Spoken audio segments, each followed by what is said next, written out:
of the bench officers actually practice law in this building too. So they've been hearing these experts, say these same things for 20 or 30 years. So they're open to our arguments. And then special knowledge. Special knowledge can be articles written, but it can also be research they've conducted, research they just contributed to. They might not think about that as something that bolsters their expert qualifications, but a lot of doctors are, when a doctor's writing a research article, sometimes he will, contact 10 or 15 doctors in the same field and just ask them about some of their patients. That's contributing, to an article. If it's relevant, you want to ask about it. If it's not relevant, don't waste the court's time. And then, of course, you want to find out if they've qualified as an expert before, how many times. And then I recommend doing this on voir dire, on your qualification. I don't recommend waiting for opposing counsel to do it on voir dire. Get out if there's some bad stuff. If, yes, 90% of their practice is testifying for ladle, just get it out yourself, But we wish we had that person. Right. But even in that case, even if 90% of their practice is testifying for ladle, you can ask them, what percentage of the cases that are referred to you do you, I guess you'd start by saying, do you ever have to tell ladle that you're not able to help them? Yes. What percentage of the cases is that your response? It could be 50 or more percent. If you think about it, how often you call an expert and how often you end up actually being able to use that expert, I think the odds are in our favor.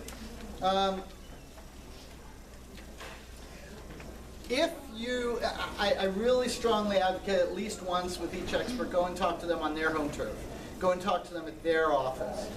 They have pretty amazing offices and lots of stuff there. I like toys, and they have lots of toys. And some of these toys they even made themselves, models and charts and diagrams, and they're very proud of them. And the end result is, I really like it when my expert brings in the model or the chart or the diagram. It's of their making, and then the other expert ends up referring to it to make their point. It's something that's useful to bring up in your closing. You do want to make your expert appealing, to the judge, and you can do this in any number of ways. I did once have an expert who had to leave my meeting with him because his Mahjong group was meeting. And this was back in the day, maybe many of you won't remember, when there was a bunch of bench officers who all played Mahjong once a week. And so I said, if you can get that in there somewhere, please feel free. And sure enough, the opposing counsel asked him, how many patients he saw a day. And he said, 14 to 18 patients a day, except on Wednesdays when I have to leave early to go to my Mahjong club. and I saw the bench officer smile. And you just never know what's gonna, especially in a case where it's really close, it's just a hair. A preponderance is 50% plus a hair. And again, it's about the specifics of the case. So if your theory of the case is that the kid's ribs were broken by the paramedics, then you really want to go with Dr. Grogan through any emergency room experience he has, was he ever a volunteer paramedic? I mean, you never know what he's got. Was he in the service? Was he a medic there? You want to ask all these questions so that you know what's going on. Finally, here's another interesting thing. It's shockingly easy to show that someone is uniquely qualified. And the way you can do this sometimes is by putting together a combination of degrees and certificates and scholarly writings that will allow, and once you point it out that these things are all from your expert, he can say, I don't think there's anyone else in the country that has those qualifications. And they will be happy to blow their horn in that way. They'll be really happy for you if you point it out to them, and it only bolsters their credibility if it's true. Finally, is there a way that your guy wrote the book? So what I always try to ask my expert is, yes, you always send your expert the other expert CV. And then, do you know this person? Kind of dish the dirt a little bit, gossip, especially if they, do know each other professionally. Well, what do you know about them? Really, tell me. And they love to gossip. Everybody loves to gossip. And have you ever done a training that person came to? Have you ever been on a panel where that person was in the audience? Were you a teaching assistant? If you went to the same school, were you a teaching assistant when they were a student? That's the kind of stuff that it really can help. For example, I haven't used this guy yet, but this came across. This is a little, bio of this guy, and it says, Dr. McGee created and developed the County of Los Angeles' Department of Children and Family Services drug testing program in 1993. This is currently the largest child protective services drug testing program in the United States of America. I mean, that's kind of what I'm talking about when I say, he wrote the book. I mean, if he's going to testify against the department for us, I mean, done. Your qualification is going to be pretty darn easy. Okay, going on.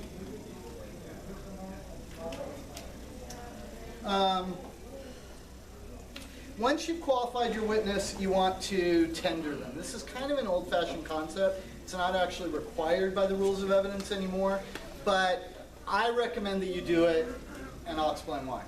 What it means is you say, after you've qualified them, you've asked them all the questions to show that they're qualified as an expert. You say, Your Honor, I tender Dr. Grogan as an expert witness in the field of pediatric orthopedics. And at that point, the judge may or may not ask anyone else if they wish to be heard. But if nobody objects, then that's done. He's declared an expert, and it's over. They can't do it later on. If you don't tender the witness and get the judge to rule that he is an expert in that field, then they can just wait until they hear an opinion they don't like and try to cobble together, some sort of objection to it, and then voir dire your expert, but specifically knowing what issue it is that they want to voir dire him on. So it gives them a little bit of an advantage, and it gives you an advantage if you just tender it before they know all the specific opinions you're going to be asking him about. Also, when we get to voir diring, I'll tell you about the reverse. So voir dire, the reason why I wanted to talk about voir dire and why I wanted to really make this kind of the heart of my part of the presentations, because I went around to the judges. Every time I'm doing a training, I ask, is there anything that you see Ladle doing that, you think we could do better? And I had 3 bench officers tell me, nobody objects. One actually made that gesture. Nobody objects. And I was like, what do you mean? And they say, the department brings in experts, and I don't think they're qualified to testify, but nobody objects. So I couldn't believe it. But then I thought, when was the last time that, we really came in guns blazing with a good voir dire of the department's expert? I know that, Marlene does a bunch of them in our office on a regular basis. You can just, ask her, and she'll start, voir diring an expert who's not even there, just in the middle of her office. So at least in the first firm, there's no excuse for not doing it, because, she's got them. She knows Berkowitz's and Imagawa's and a lot of experts' strengths and weaknesses like the back of her hand. So our people can ask her, and I'm sure, Kathy and Alex and Tim, they also know these people, like the back of their hand. I was the one who was stuck up in Lancaster and didn't know anybody until Ladle started. Somebody else knows too. That's true. You all do. In any event, voir dire is something that you want to do immediately. You want to, whether they tender the witness or not as an expert, you want to voir dire right then, and you have to make an objection. It's Evidence Code Section 720, and it's what gives the judge the ability to just go ahead and qualify the witness and start letting them, give their opinions. It's only if we object that we have the opportunity to show that he's not qualified. So voir dire, say, Your Honor, I object to the qualifications of this witness as an expert in the field of blankety blank, and I would like the opportunity to voir dire, and the judge will just give it to you right there. Now, again, the flip side of what I told you before about how I think that we should always tender the witness as an expert is, if they don't tender the witness as an expert right then, just start asking opinion testimony, you can wait. If it's one of those weird cases where the issue isn't 100% clear and you're suspicious that maybe the department has an ace up their hole or something new they haven't told you, you can wait and you can see where the opinions are going, and then at any opinion question, you can then object to the ability of the expert to testify to that subject and then request to voir dire them.